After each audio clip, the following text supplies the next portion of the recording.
In one of the most remote corners of the world, a joining of two worlds is taking place.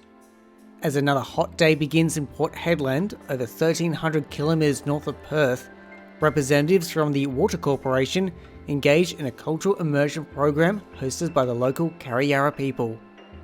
At 7 AM the session started, but within 2 hours it was already a sweltering 42 degrees. But the day's activities got underway and the history of this ancient land was told.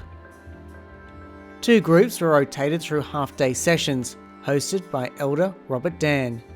At the beginning, Robert and some family members delivered a welcome to country, formally introducing the Water Corporation's employees to their land, which they have been in connection with for thousands of years.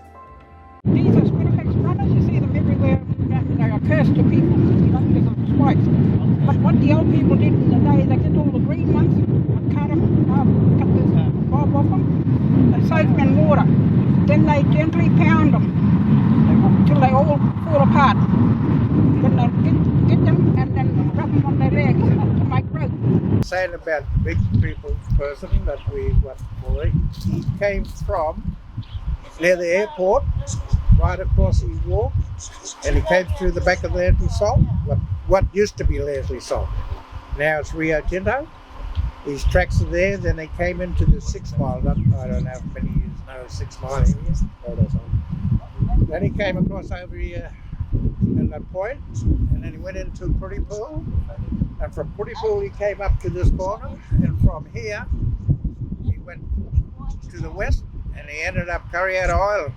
So when we go down here, you'll be able to take a photo of the track that he's left over here, the white book. But the travel that he done, and that time when this was all still mud. The groups then worked as a team to explain how much iron ore was shipped out of the port last year, and iron ore is big business in Port Hedland. According to data from the Pilbara Ports Authority, Port Hedland shipped a record 559.7 million tonnes of iron ore in 2022. That was up from the previous record of over 546 million tonnes set in 2021. Port Hedland also exported 49.27 million tonnes of iron ore in December. That was up by 3.6% from November, but down by 3.1% from December 2021.